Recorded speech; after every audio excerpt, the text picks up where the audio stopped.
Let's see if I can find out here real quick.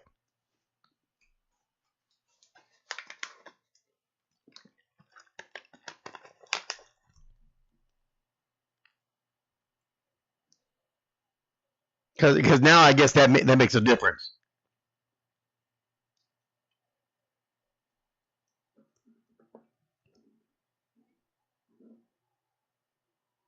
Nope, that's the wrong one.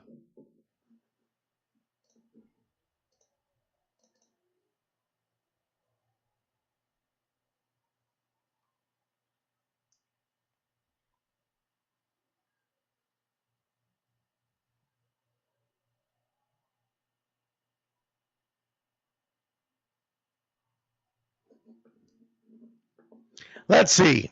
Killeen Chiefs, week 1, played the Killeen Trojans. In week 2, they had the Austin Steelers. So 2 tough matchups back to back. Week 3, they had the Waco Modocs. Week 4, they had the Capital Area Junior Wranglers, who were nobody to shake a stick at. Week 5, they had the Killeen Devastators. Week 6, they had the SA Colts. This week, Killeen Chiefs have a bye. They end the regular season on the 28th. They have the 210 Outlaws.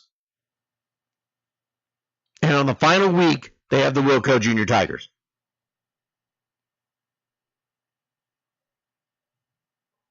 So it's not like they have not played anybody. Steelers, Killeen Trojans, they got the 210 Outlaws coming up. Capital Area Junior Wranglers have been doing pretty good this season.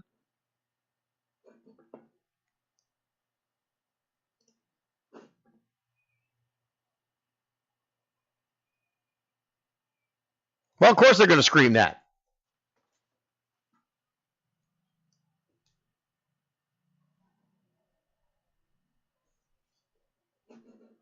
There's always going to be naysayers regardless. Always going to be naysayers. They're going to come out and say something anyways regardless, because if it's not them, then they got to make sure they beat everybody else down.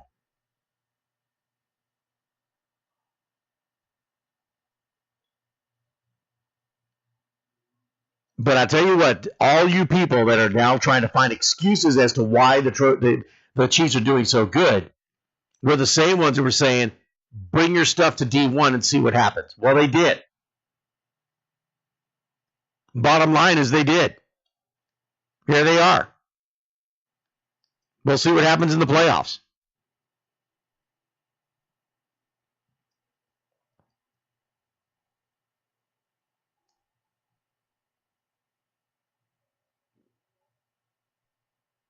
Again, keyboard warriors.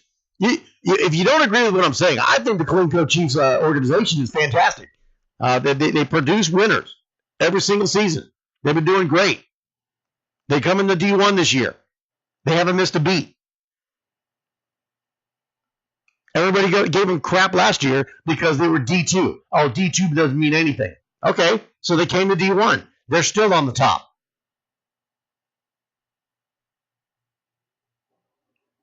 Now it's who are they playing? Well, what does it matter? They're in D1. According to you, anybody in D2 couldn't do anything in D1. So I fail to see the relevance of if a team from D2 comes up to D1 and actually gets it done, now all of a sudden you got to come up with other reasons why they're doing so well.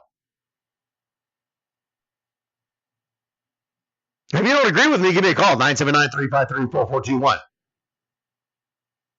Again, keyboard. I don't like to listen to keyboard warriors because you can hide behind that keyboard. I'm behind the microphone. I'll say what I got to say.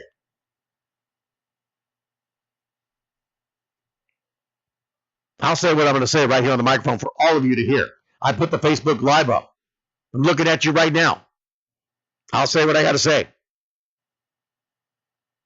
I've given you a phone number to call. Been doing it all season long. 979-353-4421. It's been the same number that I've given every single week, every single show.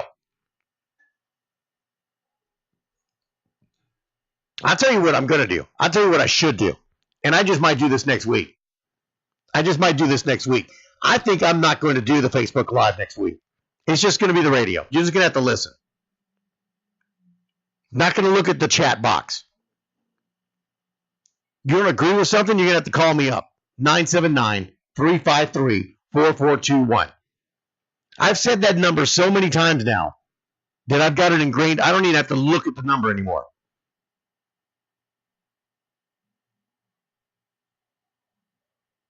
Don't even have to look at it. I know it by heart now. I probably wake my wife up at night going 979-353-4421. 979-353-4421. So I just might do that. I'm going to think about that. I think Facebook Live will be non-existent next week.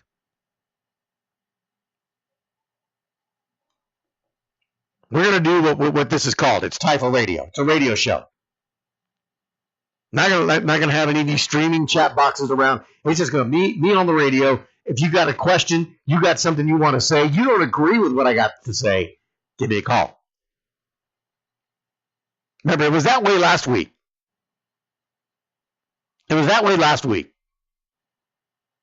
Everybody had something to say in the chat box, but no one was willing to pick up the phone. It wasn't until, I think, the last 5 minutes of the show, all of a sudden he was like, what's the number? I'll call. I was already done.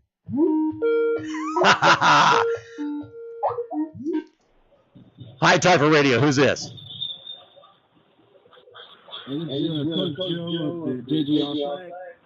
I'm sorry, you're with who? Hello? Yes, this is Coach Gerald with JJR Flag. Coach Gerald with JJR Flag? Judson Junior Rockets Flag. Judson Junior Rockets Flag, there, sir. Okay. What can I do for you? I don't really watch this show too much or listen to the radio. I don't know. I see you about here and there. I know you're a pretty cool dude from what I heard, but anyway, what was that comment you made about the Predators and the flag? If they could beat us in the off day? That they what now? I don't want to be a keyboard warrior or whatever you call it. What was that comment you made about they can beat us in the off day? No, I didn't say that. No, somebody just posted something. But anyway, hang on. Somebody's told you that I said the San Antonio Predators could beat the Judson Junior Rockets on an off day.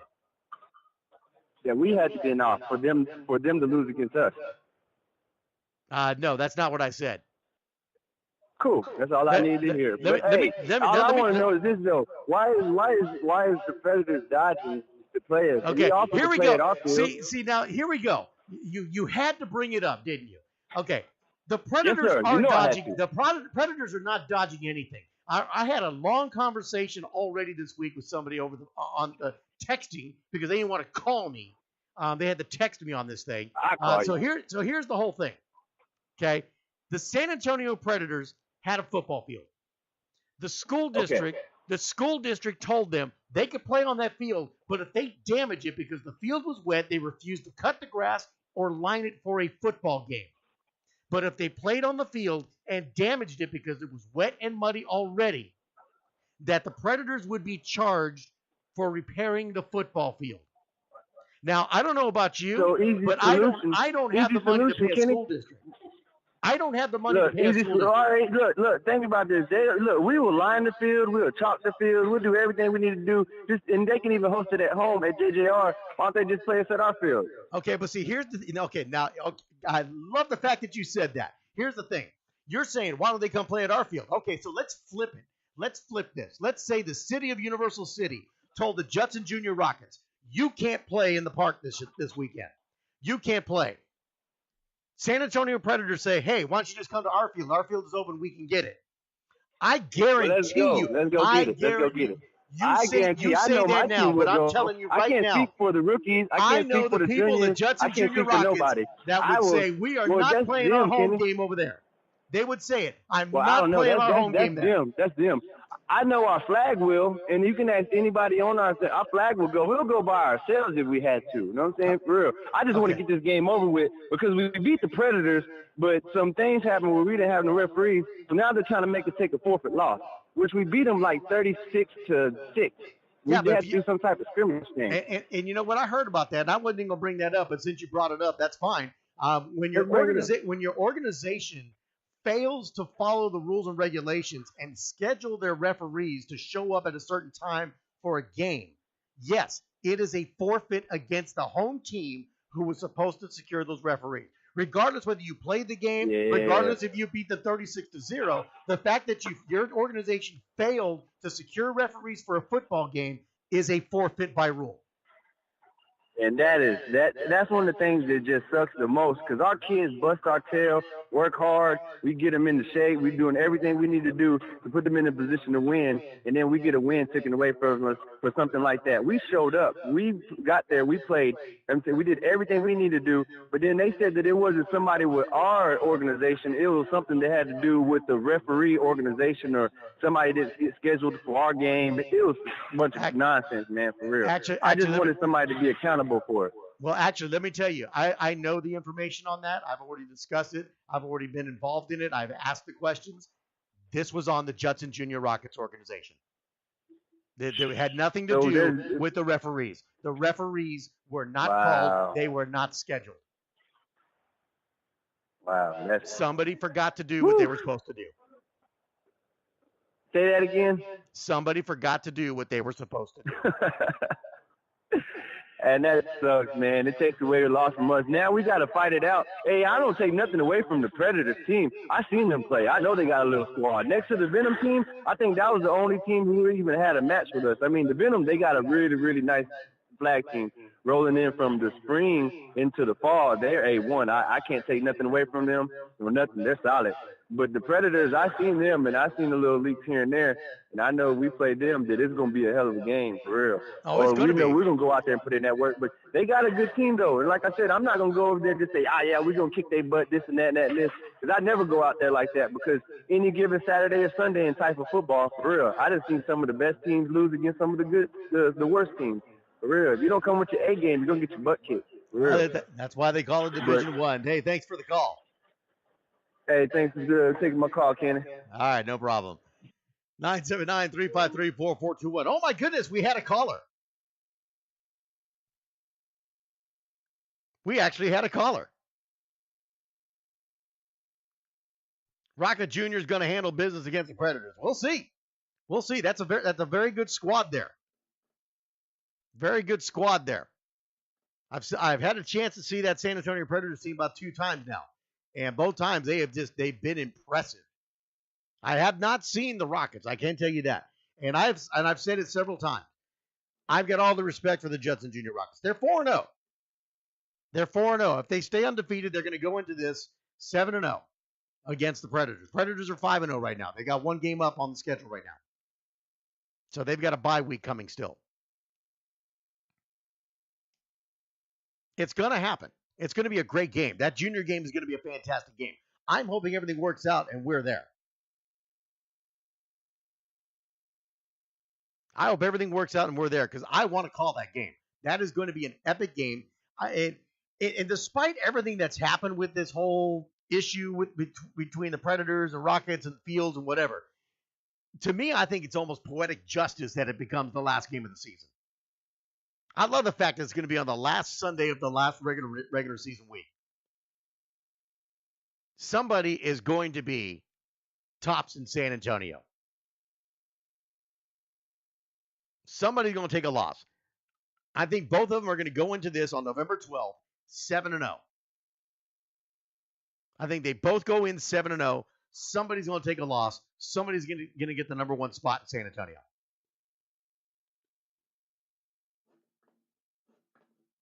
See what happens when you get live callers? It's so much fun. It's fun. I love it. Keep it here. We'll be back here on Tyfa Radio.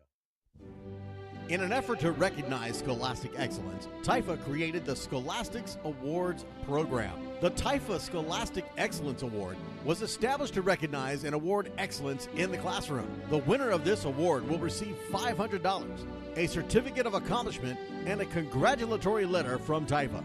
In addition, the winner's name will be placed on the Tyfa website in the Hall of Fame. To qualify, a child